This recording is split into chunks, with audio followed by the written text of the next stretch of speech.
नमस्कार. मी doctor Aditi Omkar Godbole, consultant obstetrician and gynaecologist practising in Thane. Major issue आजकाल ओपीडी मध्ये एक आहे, त्या वाढत्या अनवॉन्टेड प्रेग्नन्सी. आता प्रश्न असे उद्भवतात की how important it is to do the abortion legally.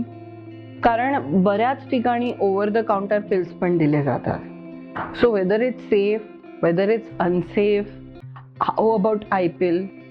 आता पहिल्यांदा एक अवेअरनेस म्हणजे की पूर्वी अनमॅरिड मुला मुलींमध्ये sexual activity was not this prominent. But over the period we have observed की सेक्शुअल इंटरकोर्स स्टार्ट करण्याचं एज हे हळूहळू कमीच होत चाललंय.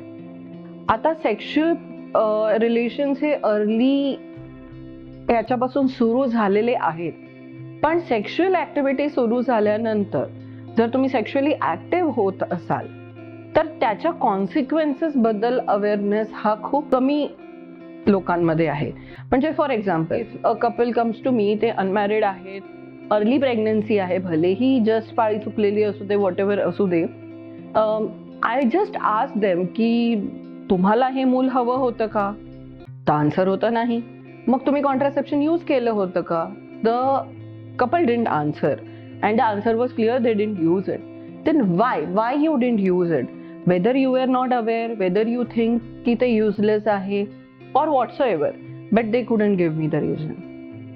Now I will tell you the reason. पहिली गोष्ट, आता सगळेजण या गोष्टीवर खूप कोट करतात की MTP लॉचे अमेंडमेंट्स झालेले आहेत आणि आता 6व्या महिन्यापर्यंत पण लीगल MTP करून देऊ शकता असं सगळेजण म्हणतात. पण बेसिकली ही अर्धी माहिती झाली. याला म्हणतात सुपरफिशियल माहिती. आता कुणामध्ये 24 आठवड्यांपर्यंत अबॉर्शन होऊ शकतात, ते कशा प्रकारे होऊ शकतात आणि ते का करायचे हे जाणून घेणं पण पहिल्यांदा महत्वाचं आहे. ही झाली त्याची कायद्याची बाजू. आता सेकंडली असे खूप कपल येतात की जे रिव्हील नाही करत की आम्हाला प्रेग्नन्सी राहिलेली आहे, already over the counter pills घेतलेले असतात. So how risky that is, now will no.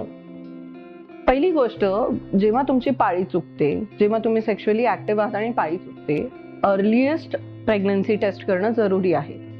तुम्ही प्रेग्नन्सी टेस्ट केल्यानंतर तुम्ही जाऊन गायनेकोलॉजिस्टला भेटून रितसर इन्व्हेस्टिगेशन आणि सोनोग्राफी करून लीगली प्रॉपर फॉर्म भरून you can get the abortion done from a gynaec. You have to remember this thing की जरीही तुम्ही अबॉर्शन करताना तुमचं आधार कार्ड सबमिट करत असता, तुम्ही सोनोग्राफी करताना करत असता, but this information is not revealed to anyone.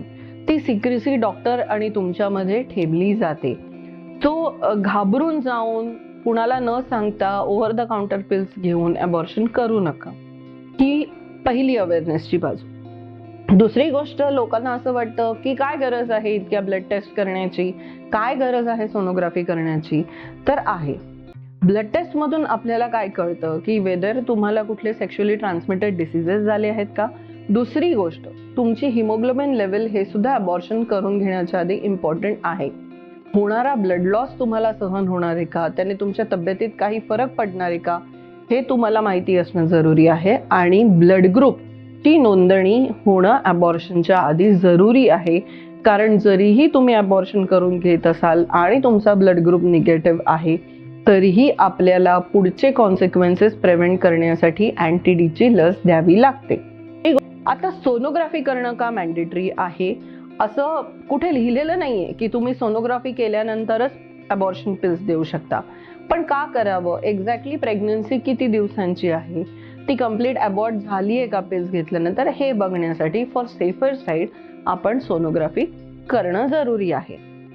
आता ओव्हर द काउंटर पिल्स बद्दल, बऱ्याचशा कपल्सला आपली किती महिने झालेले आहेत हे माहिती नसतं. अशा वेळेला ते ओव्हर द काउंटर पिल्स घेतात आणि कधी कधी या ओव्हर द काउंटर पिल्स घेतल्यामुळे प्रेग्नन्सी ही पूर्णपणे अबॉर्ट होत नाही. ती अबॉर्ट न झाल्यामुळे थोडं ब्लिडिंग होऊन आईच्या शरीरामध्ये किंवा त्या मुलीच्या शरीरामध्ये प्रॉब्लेम्स निर्माण होऊ शकतात. त्या अर्धवट राहिलेल्या प्रेग्नन्सीला इन्फेक्शन होऊ शकतं, त्यामुळे गर्भाशय डॅमेज होऊ शकतो आणि फ्युचर फर्टिलिटीवर पण त्याचा परिणाम होऊ शकतो. सो जरीही लीगली MTP अलाउड असली, म्हणजे medical termination of pregnancy allowed असली, तरी ती कशी केली जावी, ती कुणी केली पाहिजे, ती कुठल्या प्रकाराने केली पाहिजे, ती कुठल्या आठवड्यांपर्यंत केली पाहिजे, हे सगळं तुम्ही तज्ज्ञांना भेटूनच ठरवलं पाहिजे. आणि ओव्हर द काउंटर पिल्स जे लोकांना यातलं काहीही माहिती नाहीये त्यांच्याकडे घेऊन अबॉर्शन करून घेऊन आपल्या आणि आपल्या फ्युचर फर्टिलिटीला रिस्कमध्ये प्लीज टाकू नका. Thank you so much.